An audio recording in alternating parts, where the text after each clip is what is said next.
ನಮಸ್ತೆ ಫ್ರೆಂಡ್ಸ್, ಪತ್ರಿಜಿ ಗುರುಗಳಿಗೆ ಪ್ರಣಾಮಗಳು. ಈ ದಿನ ನಾವು ಪಡವಲಕಾಯಿ ಪಲ್ಯ ಮಾಡುವ ವಿಧಾನವನ್ನು ತಿಳ್ಕೊಳ್ಳೋಣ.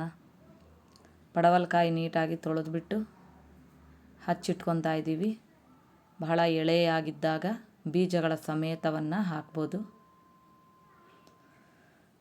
ಬಲ್ತಿದ್ರೆ ಬೀಜಗಳನ್ನು ತೆಗೆದುಬಿಟ್ಟು ನಿಮಗೆ ಯಾವ ಸೈಜ್ ಬೇಕೋ ಆ ಸೈಜಲ್ಲಿ ಕಟ್ ಮಾಡ್ಕೊಳ್ರಿ.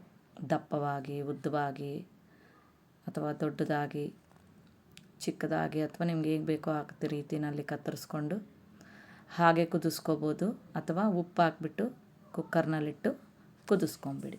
ಸ್ವಲ್ಪ ನೀರನ್ನು ಹಾಕಿ, ಮತ್ತು ಈ ನೀರು ಹೆಚ್ಚಾಗಿ ಬೇಕಿದ್ದಾಗ ಹಾಕ್ಕೋಬೋದು. ಇಲ್ಲಾಂದರೆ ಈ ನೀರನ್ನು ನಾವು ತೆಗಿಬೇಕಾಗತ್ತೆ.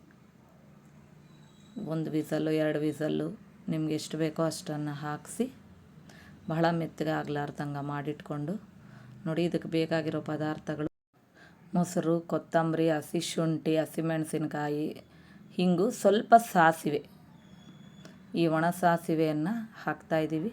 ನಮಗೆ ಬೇಕಿದ್ದಲ್ಲಿ ಕೊಬ್ಬರಿ ಮತ್ತು ಪುಟಾಣಿ ಪುಡಿಯನ್ನು ಸೇರಿಸಿ, ಸ್ವಲ್ಪ ಅರಶಿನ ಬೆರೆಸಿ, ನಮಗೆ ಬೇಡ ಅಂದರೆ ಇವಿಷ್ಟು ಪದಾರ್ಥಗಳನ್ನು ಬೆರೆಸಿ ಸ್ವಲ್ಪ ಮೊಸರನ್ನು ಹಾಕಿ ಮಿಕ್ಸಿಗೆ ಹಾಕ್ಕೊತಾ ಇದ್ದೀನಿ ನಾನು. ಇದು ಈಗ ಕುದಿಸಿರೋದು ರೆಡಿಯಾಗಿದೆ. ಈ ನೀರು ನಮಗೆ ಬೇಡ ಅಂದರೆ ಬಗ್ಸಿ ಪಕ್ಕದಲ್ಲಿ ಇಟ್ಕೋಬೋದು. ಗಟ್ಟಿಗೆ ಬೇಕು ಅಂದರೆ ಬಹಳ ಮೊಸರನ್ನು ಹಾಕಿ ಕಲಿಸ್ಕೋಬೋದು. ನೀರು ಬೇಕಂತ ಹೇಳಿದ್ರೆ ಆ ನೀರನ್ನು ಇದಕ್ಕೆ ಬೆರೆಸಿಬಿಡ್ಬೋದು. ಒಗ್ಗರಣೆಯನ್ನು ಕೊಟ್ಟು ಬಿಸಿ ಬಿಸಿ ಅನ್ನಕ್ಕೆ ಪಡವಲಕಾಯಿ ಪಲ್ಯ ಕಲಿಸ್ಕೊಂಡು ತಿಂದಾಗ ತುಂಬ ರುಚಿಕರವಾಗಿ ಇರುತ್ತೆ. ತಾವುಗಳೆಲ್ಲರೂ ಮಾಡ್ಕೊಳ್ಳಿ. ಮತ್ತೊಂದು ವಿಡಿಯೋದೊಂದಿಗೆ ನಾವು ಭೇಟಿಯಾಗೋಣ. Like, share, subscribe.